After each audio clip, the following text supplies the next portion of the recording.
Good evening, everybody. Welcome to the July edition of HSA here in Queensland. A lot of people watching from interstate, I presume, and locally.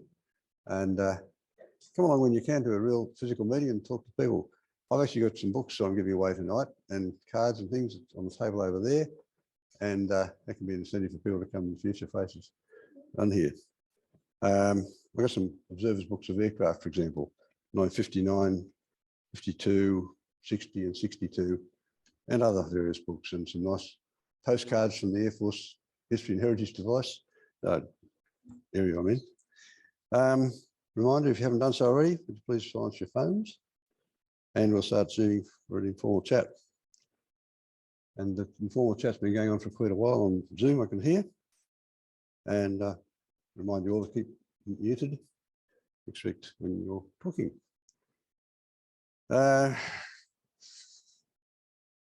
So those who are new to it, and it's not me, I suppose, I'm Warwick Henry, the President of the Queensland branch of HSA, and Peter Dunn is our Secretary, and he's our technical man running the cameras for the Zoom cap session. Just a couple of local mentions of things that have been happening. The Brisbane Air Show at Watts Bridge, which eventually did happen after a third postponement. And I'd been due to go the week before it happened. It got rained out, and I was looking forward to going to it, but when they postponed the last time that actually happened, I was away up at Longreach looking at the kind of stuff up there. At least I saw Qantas Museum up there, and it's great to see up there. And most of you probably know there'll be an air tattoo at RAAF Amberley at the last weekend of October. This will be a ticketed event, $10 a ticket. The tickets went on sale Wednesday a week ago.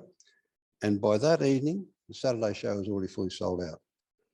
I'm not certain, but I suppose the Sunday is now sold out too. If somebody knows for sure, you can let me know. Yes, it is sold out for Sunday too. I'm going to share a bit of information about the history of the Queensland Air Museum, and it's the way it just sort of morphed from being Queensland HSA to that. And we're ready with the PowerPoint stuff. I'll start that. Yeah, just before we do that, yes. Warwick, if I could just, David Knight wanted me to make an announcement that their next meeting in Victoria is on Wednesday, the 24th of August. And Richard de Crespigny will be talking about his life in the RAAF, plus flying the A380 when the engine exploded, that fairly major incident. How do you pronounce it? De Crespigny. De Crespigny. And David suggested that people, if they were going to sit in on that Zoom session, that they perhaps might like to read the book first, his book first. So that's that announcement. AHSA was preceded by the Aviation Historical Group of Australia, AHSA, particularly, I beg your pardon, AHGA. They published their first newsletter, Monthly Notes, in May 1959. Attached to their monthly notes in December of 1959 was a notice regarding the formation of the AHSA. Subsequently, the first AHSA journal, slide 2, we've got, was issued in January 1960 by the Melbourne members, and until 1966 it was done by Melbourne. And apparently production shifted to Sydney till volume 17, number 1, in March, April 1976. The last issue of the AHSA journal was volume 22, number 1, which was a 40-page Tiger Moth special issue, largely for strangely for a historical organisation. The publications were not dated, just had their volume and number, but that edition shows copyright 1982. From the beginning of 1983,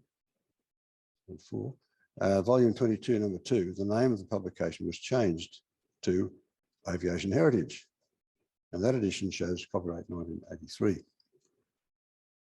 I think that I have all the editions that have come out in all those years, going back 40 or 50 years. The 1922 year, the current year's editions are volume 53, so it's been going for 53 years. I was first introduced to AHSA by a notice on the staff notice board at TAA Reservation Department in Sydney City, and about the AHSA in the mid-1960s. Monthly meetings were held in the auditorium of the then Qantas House in Phillip Street, Sydney. I remember some of the speakers, including a talk about flying the then already retired Super Constellations to the UK and back, and talk about how often they had problems and how often they had engine failures during the round trip to the UK and back. And another one about the ex-Noumea-based Aeronaval Lancaster that had been languishing at Bankstown when it was flown to the UK in 1965. A ex-World War II bomber pilot flew it to the UK. Remember one particular part of his talk, he's doing the first landing, he'd be worrying about the tyres. Would the tyres stand up to this? Now, they looked old and perished. And he said the first landing he did back at Bankstown, it bounced hard. You know, if the tyres survived, that would be all right. In 1970, the Melbourne-based AHSA had 8 members in the Brisbane area, and Chris O'Neill suggested forming a Brisbane branch. In September 1970, 9 members met at the home of Brian Eggleton. The attendees included Bob Livingston and Ron Cuskelly. Bob Livingston's with us here tonight, and I'm sure Ron's listening. Had both joined AHSA in 1966 and are still members. On the 29th of October, they held an inaugural meeting of AHSA Queensland to form ourselves into a Brisbane chapter of AHSA. Meetings were held in rooms at Qantas House, 288 Queen Street, Brisbane, and meeting notices were circulated. Ron Cuskelly was an employee of Qantas. As well as meetings, AHSA had significant outings. For example, on the 25th of March 1972, a charter flight in the Queensland Pacific Airways DC-3, VHE-DC, took members to Oakey, and on the 17th of June, another charter, in VHPWN, took members to Sydney for the arrival of the Concorde GBSST. And the next day, they flew Sydney, Camden, Sydney, Brisbane. In October 72, the first AHSAQ newsletter was published, and the editor of which was Ron Cuskelly. Brian Eggleton was the president for the first 2 terms, and in January 1973, Dick Hitchens was elected president. Dick? Here he is. And Ron Cuskelly was the secretary, and Neil Roys was the treasurer. In early 1973, after being away from Sydney at Deniliquin and then Alice Springs, I moved to Brisbane, and at Toombul Shopping Town, I came across a display about AHSA. The chap manning the display was Ron Cuskelly, and he easily recruited me to AHSA, in which moves were afoot to start an aviation museum, of which I became a member since it started. To cut a long story short, AHSA meetings were gradually more and more about founding what became the QAM. On 21st November 1973, AHSA's Queensland branch brought the GAF Canberra A84225, funded by Dick Hitchens and Barry Flood and Ron Cuskelly. That was the first item that QAM had. And AHSA and QAM ran in parallel for some time, sharing executive offices, and AHSA's newsletter became the QAM's newsletter, with a change of name to OANA, slide 10, when that happened. And Ron Cuskelly continued as editor of that until just last year. He was 47 years as the editor. Good on you, Ron. And you got an award from the Governor General. Yeah, no, I am. So AHSA just sort of morphed into QAM, and AHSA Brisbane meetings as such faded out for some years until Dick Hitchens got a list of AHSA members in the southeast Queensland area, and he wrote letters to these people inviting them to an AHSA meeting at the Royal Queensland Aero Club, Archerfield. Dick Hitchens was then the president of the group for a long time, and his son, Dieter Hitchens, is one of our current members. Among other early members were Graham Orphan, now the editor of Classic Wings magazine, and Tony Arbon, publisher of Civil Registers, etc., and a young Matt Denning, who built and flew his own CAC boomerang. These meetings were the direct ancestors of our current AHSAQ. They were regular and well attended, but unofficial until we became an incorporated body in September 2017, the Aviation Historical Society of Australia, Queensland, Inc. And at Caloundra, QAM has gone from strength to strength and now has over 94 aircraft. So on with other things. Mentioned the air tattoo, and I'll just briefly mention our next speakers after tonight. Next month of August, we're going to have Mark Pilkington. We're talking about the CAC Wacket and Yeoman Cropmaster. And after chatting with Mark, I realised he's an expert in all things to do with CAC Wacket trainers. In October, once again, with the last Friday of each, of course, Daryl Dimmick will talk on two restless spirits, Harry Hawker and Bert Hinkler. They're both very famous airmen. They both have roughly similar career paths, and he'll talk about that. In September, Ray Villerman will be talking about flying TAA DC-3s in Papua New Guinea. Now, to our guest speaker tonight, Ian Campbell will be talking on his topic, Thinks He's a Bird. Ian, I'll give you the mic and you'll then have the floor. I've just been elected as the Bennett Vile Archive Curator at the Queensland Air Museum. Now, some of you will have known Alan Vile, who was responsible for getting the collection together of Air Vice Marshal Don Bennett's materials from England. It also contains Alan Vile's own collection of memorabilia and things about his life, and it also contains all the materials for the Pathfinder Force Association in Queensland over many, many years when he was president. This is a photo of on high of the museum, and you'll see with the pointer, this is the entry point here. This is Hangar 1 where the F-111 is. And you'll see down, if I can hold my hand steady enough, just in this corner here, directly underneath there is the Don Bennett office. And behind there is a storeroom, and that storeroom has thousands and thousands of pages of material going back nearly 100 years. And before I came in, very little work had been done on that collection after Alan Vile had put it all in there. And so every Tuesday I'm up there and I wander in the front and I sit in this back room. There is no window, and I'm at work on that collection there. So from here on in, you know me as the guy that sits in the corner of Hangar 1 on a Tuesday. But while Peter's bringing that up, this is Archerfield. And my current work at the moment is researching and writing a new biography of Air Vice Marshal Don Bennett, using some materials from the archive as well as my own research.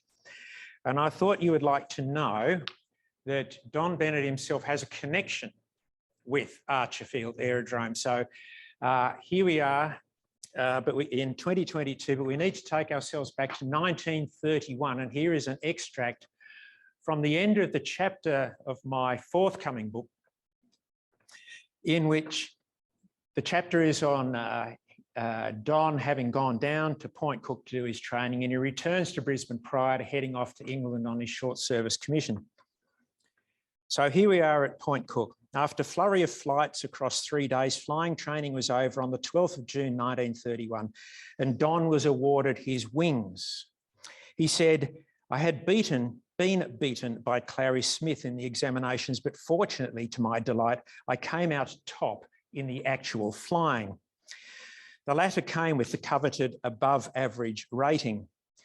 Regarding his studies, he'd been duly rewarded for the hard work over the course of the year, applying himself in ways he had never done at school.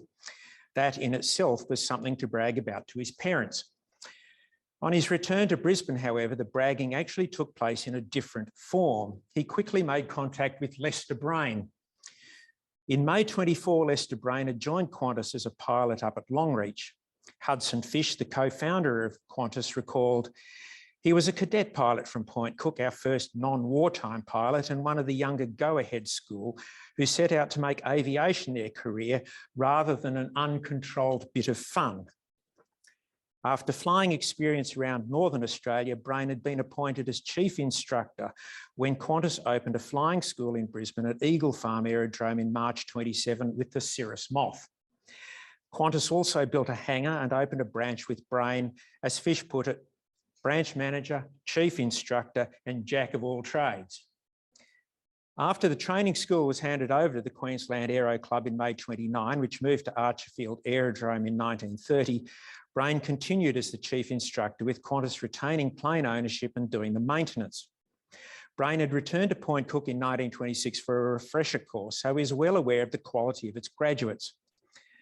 Don first knew of Brain because of his brother Aubrey's connection with the Qantas pilots as early as 1925, when he was a doctor at Campbell. On the morning of 23rd June 1931, Don headed out to Archerfield, and at 7 a.m, Brain gave him a 5-minute test in the Cirrus Moth, the shortest flying test of his career. With Brain satisfied, Don spent 90 minutes giving 10 passengers joyrides. None are named, but the conclusion is inescapable that at least some of the entourage were family, most likely his father, George, and brother, Arnold. So here's to Archerfield. I now want to turn my attention to the subject of my book, Flight Lieutenant Keith Watson. This wartime biography was published in January this year by Big Sky Publishing, and he was a Pathfinder pilot in 5 Group in the Pathfinder Force at 97 Squadron. Now, when I talked to Peter Dunn about coming to do this presentation, he said, well, the place is full of people that like aeroplanes, and some of them have actually been captains on various aircraft. And I thought, perhaps in a tribute to Warwick himself, I needed to establish my speaker credentials. So here in 2 minutes is my speaker credentials. Here, my first military career as a pilot in the Lockheed SR-71. 2007 Museum of Flight in Seattle. It didn't last terribly long because I couldn't locate the start button. So that was a very short military aviation career. So I headed on to civil, where I became a 747 captain, 2006 at Longreach. Wasn't game to look out the cockpit window. Didn't know where I was. I then went political. I became a captain of Chairman Mao's Hawker Siddeley Trident, 2012 in Zhuhai in China. How many have actually been aboard that plane? Oh, I win. I knew you'd ask. There's Chairman Mao's Hawker Siddeley Trident in Zhuhai in China. Believe it or not, the businessman who bought that brought it to his shopping centre, put it out the front of the shopping centre on blocks and turned it into a place that sells alcohol. So you can climb aboard here just at the front. You can actually sit in the cockpit as you've seen me doing. Anywhere between the cockpit and the rear of the aircraft, you can buy alcohol, and then Chairman Mao's toilet is at the back, which I got a personalised tour thereof. So, with my credentials established for talking about this particular book, we shall carry on. One of the first things people ask me is about the title of the book. Where did the title come from? Thinks he's a bird. Well, it actually happened as a result of a diving incident at the Great Dingo Creek at Wandai, north of here in Queensland. And as a young boy, Keith Watson had dived into a flooded river, and as a result of that, he had ended up with a very long scar from a branch that had hit him just above his left and had gone eyebrow, and had actually gone without penetrating his skull all the way across the top of his head. And as a result of that, when he actually lined up for the Air Force, the doctor took one look at that, the RAAF doctor, and said, I don't think that you're going to be suitable. So he pleaded to have an X-ray done, and the X-ray proved that there was no permanent damage aside from the scar itself. Thereupon, the doctor actually grabbed the enlistment forms and wrote on it, thinks he's a bird, reckless too, suitable for the Air Force.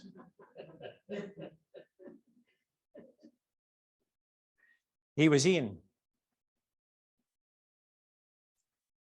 So what actually made this book possible?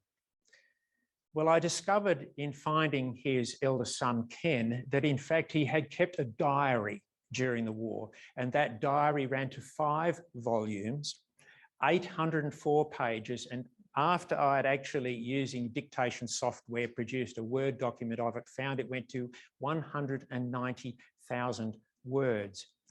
He wrote that diary almost every day, including when he came back from operations when he was too tired to sleep. So he would write up the operation in his diary.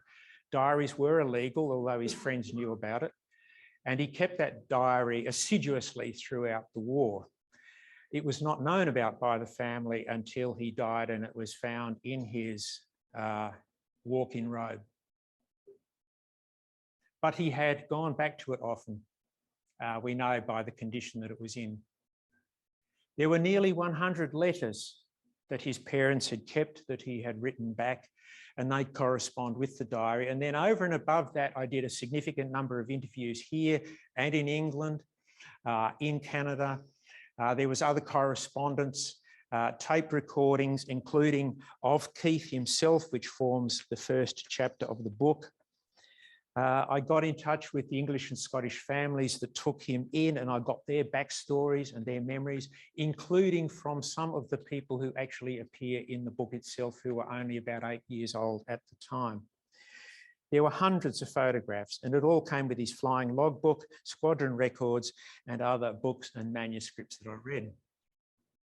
What's the value of all this? Well, the thing is that we get inside Keith's head as he goes on the journey. This is not about memories that he's having many years later going back. This is as it happened. So the story unfolds as it is happening to him. And so we follow the events in real time, and it's not recalling those events many years later. And the thing that I wanted to do in this story is talk about a teenage kid that grows up in the front line of war. What is that like? So I wanted to actually bring a different approach to this. Rather than writing one of the usual bomber command stories or biographies, I wanted to put a different slant on it. And there were a few things that I did. One was I wanted to talk about him growing up in war. And if you have a look at the picture on the left-hand side and the picture on the right-hand side, you'll see the new recruit and you will see the Pathfinder pilot 3 years later. You see the difference between the two? Extraordinary difference. The second thing that I wanted to do is to explore his character and temperament. What was it that actually makes for a Pathfinder pilot, an elite pilot in Bomber Command? What do you have to have that will actually get you there? The other thing is that training is often glossed over, and one of the things that I really wanted to do was to actually track him through that training. Given that he recorded that, I thought, well, he spent most of his time in the RAAF in training, relatively little time on operations. So it paid to actually spend time with him, going through all that process of getting his wings, crewing up, getting onto the heavy bombers and going off on operations, and then what happened afterwards. I also wanted to talk about the families who had done an awful lot to look after him while he was over there. And a fellow at the Battle of Britain Memorial Flight at Coningsby told me that quite often the stories of the people in England that looked after Dominion aircrew, their stories are not told or incorporated in it. Basically, the stories often get told of the guys doing on base, going on operations, but what they did off base, aside from going to the pub, is not told. And so there are stories in the book from the Lady Rider scheme, etc. The other thing that I wanted to do, given there is so much talk about post-traumatic stress disorder these days, people coming back from being on active duty, is to look at what happens to a person right at that point when war stops. Everybody would like to think that when the war suddenly finishes and the guys no longer have to go on operations over Germany, there's a big hooray, there's dancing in the streets, everything's fine, you get on your boat and you go home. That was not the case. And I wanted to look at that segment of time, the few months just following the end of the war, is what happens to this fellow as a result of everything that's been happening during the war. And then finally, it is in fact a love story, because Keith has two loves in his life. One is his girlfriend in Canada and the other is flying. And this is a story about how he has to choose between those two. So it's a very personal journey through his life just for this period of time. So I want to track very quickly through how the story unfolds. I have what I call a narrative arc where there's 5 sections in the book. I start with a little bit at the beginning about formation of character, stories of him in Queensland. Rookie pilot to professional takes him 684 days from the time that he climbs into his first Tiger Moth to the time that he flies off to Mönchengladbach on his first operation. It is 684 days of training. Then we have time with him on active duty, all the stories that you've heard many times from different quarters, but I might give you a couple of different illustrations. It's an exercise in survival. There is the uneasy piece, what happens when war stops. And then the last bit is coming home again. And he's lived for England and lived in other people's homes, and he now starts to wonder, where is home? Is it over there or is it over here? And then finally, one more. The central anchors holding this all together, this story. This is concentrated focus. The book is not his whole of life story. The book ends on the 13th of February, 1946, and then a short epilogue at the end. And I just wanted to convey this thing of a guy who's living an ordinary existence. He signs up for the RAAF. He goes through an extraordinary period in his life, and then he returns to, having been through this extraordinary period as an ordinary fellow, he comes back to ordinary life again. So now I want to do 5 slides covering each of those 5 stages. The first thing to understand is that he was very much like his mother. He was temperamentally calm. Now, keep in mind, what is it that makes for a fellow that ends up being an elite pilot in the Pathfinder force? And he shows himself to be extraordinarily good under pressure. And I just wanted to read what might be regarded as a shocking story. A few people laugh, some people are horrified, some people cross their legs at the end of this, but this goes to when he was a young teenage boy living at Wandai. The accident with regard to almost splitting his skull open had happened, and this was a little further down the track. Keith's fear of his father never went away. It reached new heights with the Teddy affair. Keith and his mate Teddy liked climbing trees to check out birds' nests. And on this particular occasion, Teddy was up a tree and had begun to peer into the nest when something startled him and he lost his footing. During the shambolic descent, he caught his boyhood on a broken branch before landing heavily on the ground. Both his pants and his scrotum were torn open, blood oozing everywhere. There were complications. Teddy's father was the local reverend, so facing him was too embarrassing. That left the Watsons, and facing Wilf, his father, was impossible for different reasons. With Teddy in shock, Keith took control. They would just have to handle this calamity themselves. He got Teddy home in secret, found a needle and thread, told his mate to keep his mouth shut, whatever the pain levels, and sutured up the wound. After smothering his handiwork with black iodex, he applied a piece of sticking plaster and sent Teddy on his way. Only the torn trousers would have to be explained. Sometime later, they reconvened for Keith to remove the plaster, which he did, and pronounced Teddy's crown jewels good as gold. Faced with a crisis, he had turned into the master improviser, and on this occasion, he had succeeded magnificently. And I read that particular extract from his youth because it goes to this issue of his ability to think on his feet and to rapidly come up with a solution to a problem. And I will have an incident with a Lancaster a little bit later on, which explains this from when he was on active duty. He had a very strong fear relationship with his micromanaging, strap-loving father, Wilf, who spent his time chasing the kids around with a strap. But what he learned from his father was that you master the minutiae. His father was a postmaster in the post office, and there were manuals for everything. And what he learned from his father was, if you want to master something, you master the manual.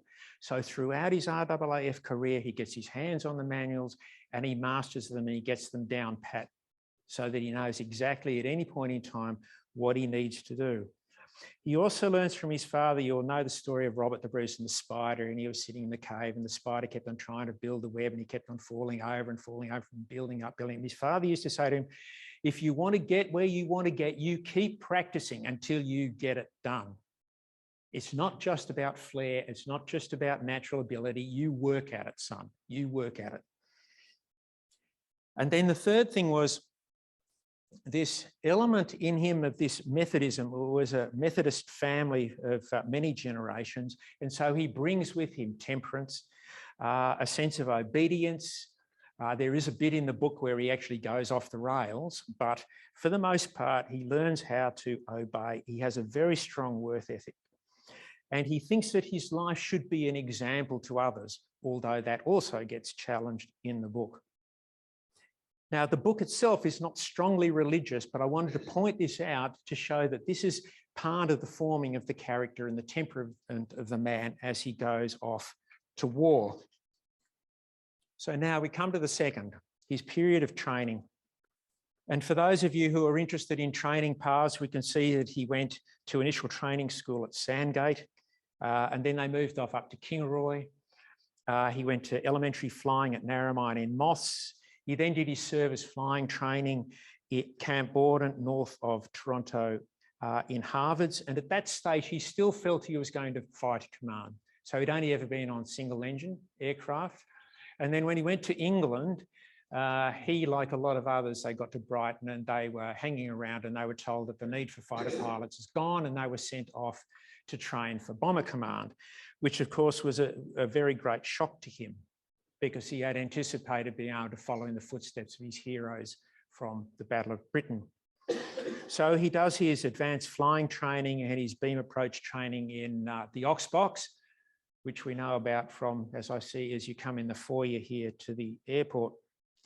He went on to his first bombers, which is the Wellington, and there is an extraordinary Sullenberg exercise for him in the Wellington, near Pershore, which you can read about in the book. I put the entire account from his diary of how he actually managed to land an ailing Wellington in a potato field.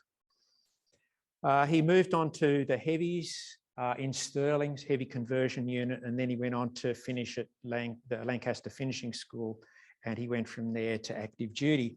And in the course of this, there's a number of cascading challenges for this poor teenager, just turning 20, heading towards 21. He's in with a bunch of very young guys who are all inexperienced and very powerful machines, and they're flying clapped out aircraft. Once they start to fly in the bombers, they're flying the bombers that are no longer useful to bomber command. And from as early as Narromine, there are fatal accidents. And from the time he's in England, people in training are getting killed regularly. It's not just on active duty. They're constantly getting killed. And at one point he writes, death was so casual. Extraordinary statement. Death was so casual. Girls, his parents provided him no advice on how to deal with members of the opposite sex. He's going to have to learn that one for himself. He had formed an attachment to a Canadian girl, blonde, blue-eyed, gorgeous, just near Camp Borden. But he would also run into other girls in England. He had to learn to lead in training, and there were crew changes. He had to sack people who originally were part of his crew.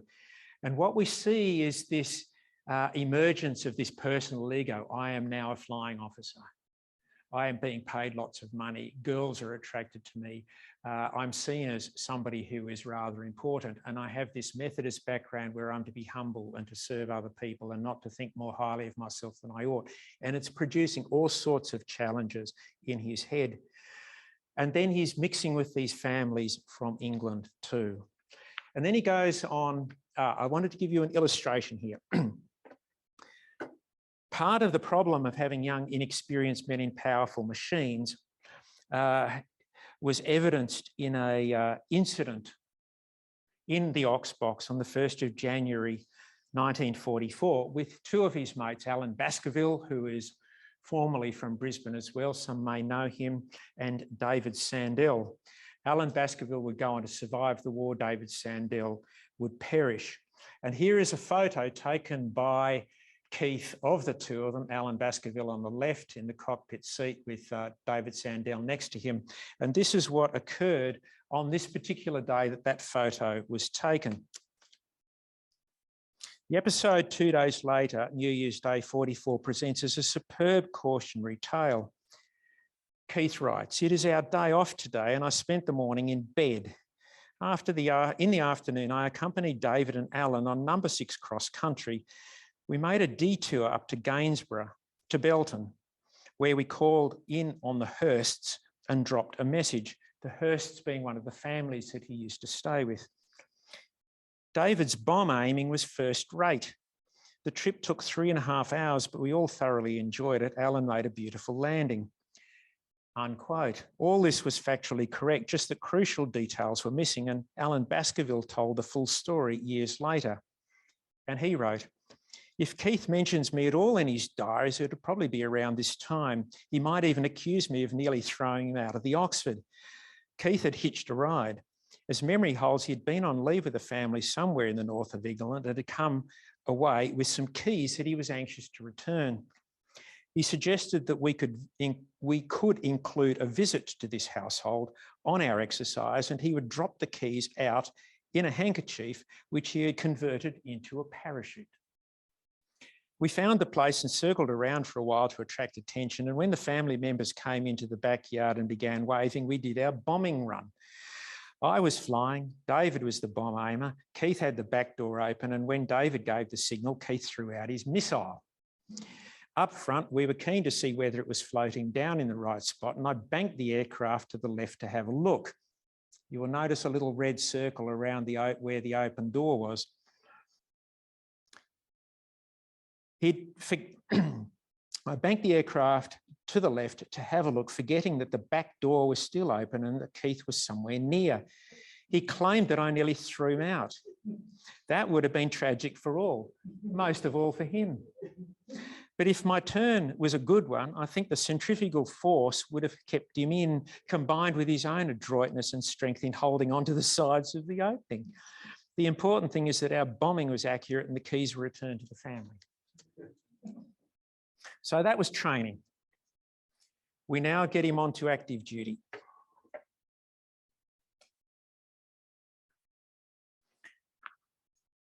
He commenced at 106 Squadron in 5 Group, which was a main force squadron. And from there, he did 8 ops there. And from there, he went to the Pathfinder Force Navigation Training Unit. He had actually been selected during training, he and his crew, to go to the Pathfinder Force, and they had elected to go. And after he'd been through that training, he goes back to 106 Squadron for a couple more ops before he's posted to 97 Squadron, based at Coningsby, also part of 5 Group.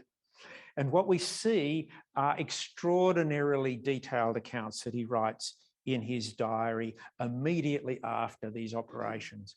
And I dedicate one full chapter to an episode in his diary where they head off to bomb Darmstadt.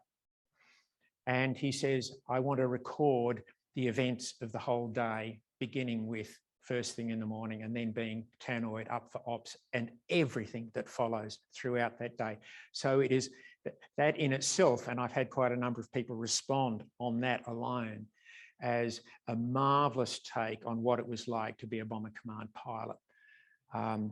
The Darmstadt raid is a particularly good one, as in the raid on Nuremberg, which actually begins the book, and an account begins the book, and where everything went wrong, absolutely everything went wrong. The targets that they had when he came on operations in September 44 was basically 4 things. They were aiming for German oil production. This is post D-Day, of course, and they wanted to actually stop the German Air Force and the German Army in its tracks. And so they were aiming for German oil production, for the rail and waterway system. So the Dortmund-Ems Canal regularly got hit.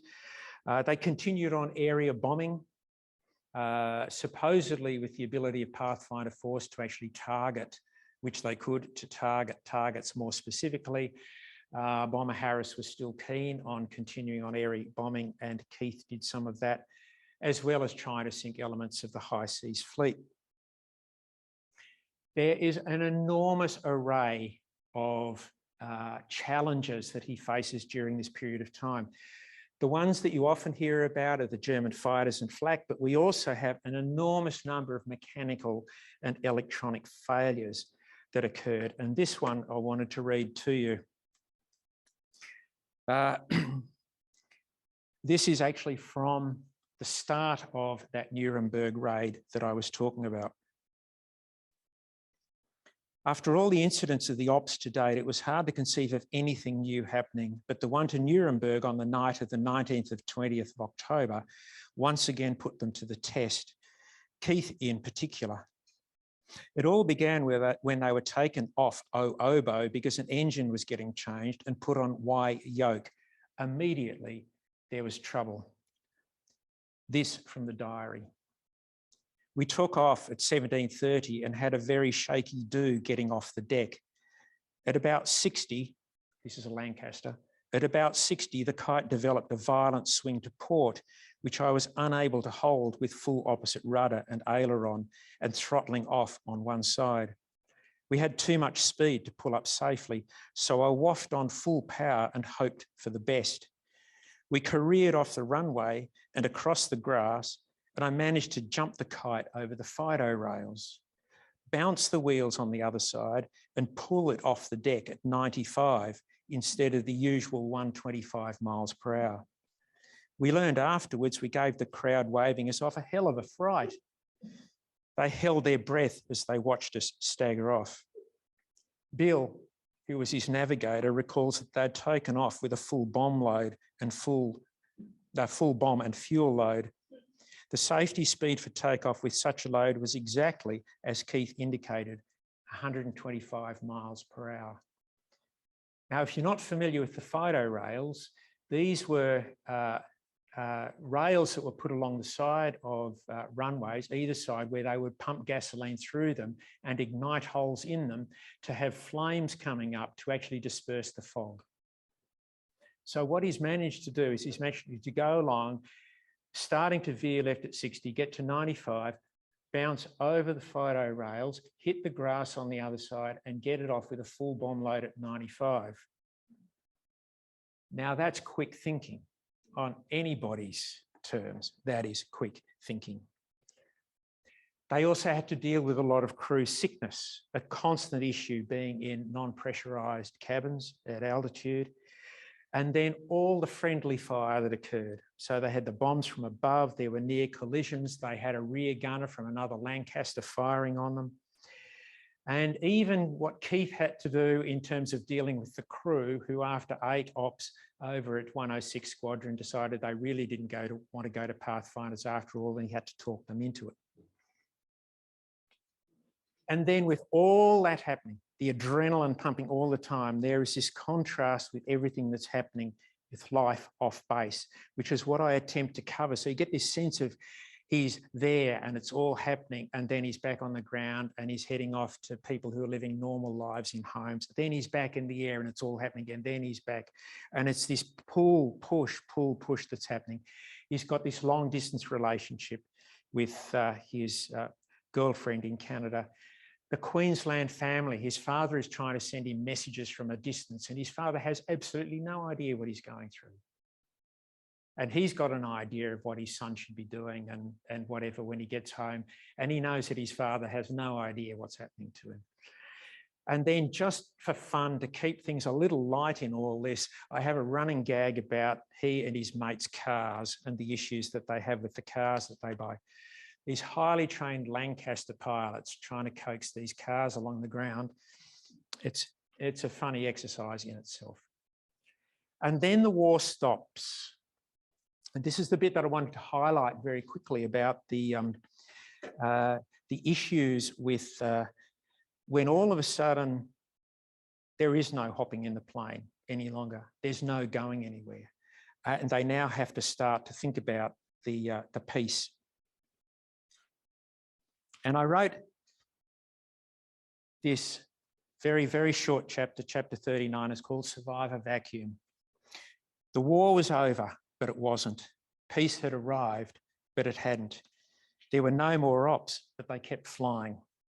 The daily routines were changing, but there was nothing to replace them. The need for the adrenaline to flow had stopped, but it kept pumping. There was time to think about what had happened, but perhaps you shouldn't. Things would now return to normal, but nothing would be normal anymore. It was time to go home, but you couldn't, at least not yet, or didn't want to. There were new beginnings, but they only came with acknowledging the endings. There was the certainty of a future, but the future was uncertain. There was room to surface your dreams, but that meant making choices. It was a no man's land, but nobody was getting shot at. It was like being given number one pancake, but no one could tell you where and when you would land. It was a survivor vacuum. And he now has to start making choices. Everything has been very regimented till now, and now there are choices to be made, and they're difficult. And so what we see is that the families who have looked after him throughout this previous period are there for him now to help get him back. And interestingly enough to me, it is the women who are key. It is the strong, wise women that get him back in place to prepare him for the trip home. And I think the extraordinary thing about this photograph, which we didn't have in the collection until Ben Blackburn, and this is Ben Blackburn's mother. He sent me this photo from England, and he said, look at the 1,000-yard stare. There is a fellow who has done it all. Extraordinary, isn't it? And that is what he is working through at that time. So then we have the coming of full circle. One of the stories that I wanted to tell was the mutiny in Cape Town. And if you're not aware of the Aquitania mutiny, when they all arrived in Cape Town and they were told by the captain that they were not going to be allowed off the ship. There was an English colonel that was supposedly there to keep control, and he completely lost control. And almost the entire ship's complement poured off the side of the ship, went down the rope, through the portholes, down the ladders, whatever. And the Cape Townians, who had been preparing for them to come, sent all the boats out Dunkirk style to get them all as they came off the ship, took them ashore, gave them a big time for 24 hours, and then took them back, got them back on the ship, and they sailed away. It's a story that's not, I've only read it in one other account. And I think that part of the reason for that is that it wasn't, it would not have been something that the Australian authorities wanted to advertise, particularly at the end of the war. And so this is Keith coming home. This is a photo of him with his two younger brothers as he arrives back in North Queensland. And these are the questions going through his mind. Where is home now? What am I going to do with myself? How will I cope with normal life, whatever that is? How much have I changed in these last 3 years? What's going to be left of the old times from when I left back in 1942? And then finally, this photo miraculously appeared in the collection, in his son's collection of his father's memorabilia. going back to the arrival of his girlfriend from Canada on the 13th of February 1946 at Roma Street Station. And his very last diary entry is the morning of that day. He normally wrote in the evening, but on that day, knowing that Norah was coming from Canada and would be on that train, he wrote in the morning and the diary stops, bang, just like that. So here's the conclusion. Back to the beginning. My research and writing goal was rather expansive, and because I had so much material to work with, I had to work very hard on setting what I thought would be a good narrative arc, what things that I wanted to include all the material that I had, particularly the very large diary. And I was reminded, as I write in the introduction, of Michelangelo being asked, how did you actually produce the statue of David? And what he said was, well, it was actually fairly straightforward. You simply take the big block of marble and you remove everything from the block of marble that shouldn't be there. Which is easy for Michelangelo to say. So I set out with this very big block of marble to remove everything that shouldn't be there. And the thing is, was I actually able to succeed in doing that? Well, what I would recommend that you do, if you're not already convinced, is to go to the Big Sky Publishing website and read the reviews. There's 30 reviews up there now. And we've got Aussies, we've got Poms, we've got Canucks, we've got men and women, old and young, relatives of the people in the book. We've got the children relative of Pathfinders who appear in the book. There are war historians and researchers who have contributed. Most recently, Sean Feast, who's an authority on Pathfinder Force in England, who has just written a review. There are authors and teachers. Peter Dunn is there. You need to go there just to read what Peter has written. And really, there are people who have read the book and loved the book who do not ordinarily read military history, but have discovered a lot in this book because it's written as a character-driven story and it's got universal themes in it. So I shall open up for questions. Are there any questions? What about his post-war life? What about his post-war life? Well, dare I spoil the end of the story? There is something I need to say up front. I know quite a lot of his, there is an epilogue in the book. He marries Norah 10 days after she arrives in Australia, and they were married for 58 years. And he died in 2004 and she outlived him by 8 years. They had 6 children, 2 boys, 4 girls. Almost all of it, there's only one who doesn't live in this local area, from Sunshine Coast through to Gold Coast.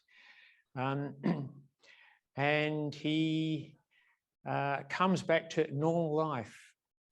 He had to choose, I can let you in on this, he had to choose between his 2 loves, and he decides while he's still in England that while he would love to keep flying, because that is what he really loved doing most of all, was that ultimately he had to choose between him and Norah from Canada.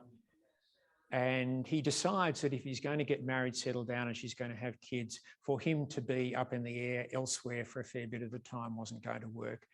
So he sacrifices his flying career. I can say that in 48, he signed up for the Air Force Reserve. And then in 51, he's called up to do stints at 10 Squadron in Townsville. And he does quite a number of flights out of there in the Lincoln.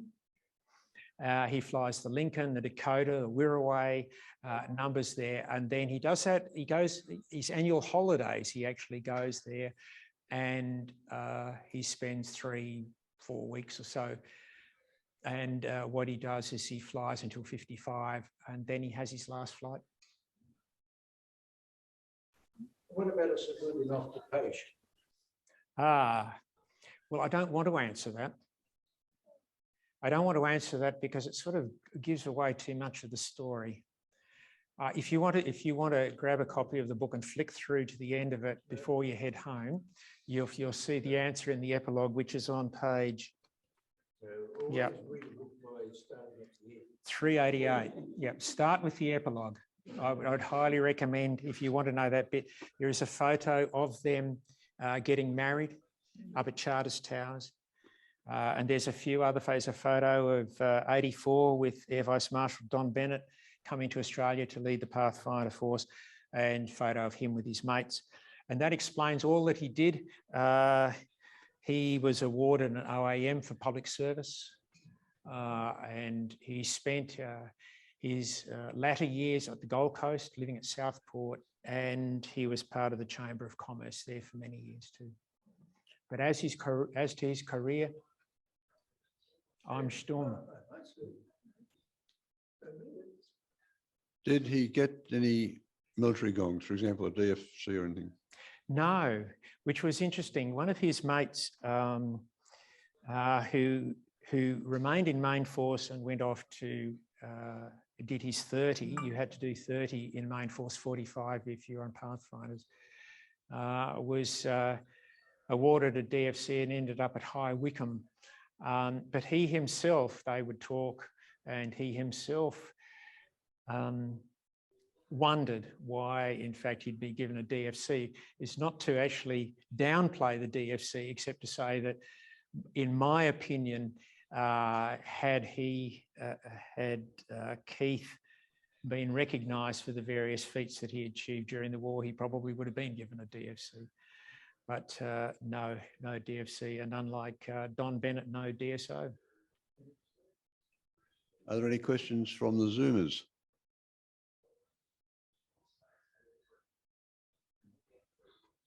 No? Well, Ian, I think it's been a fantastic talk. Thank you very much.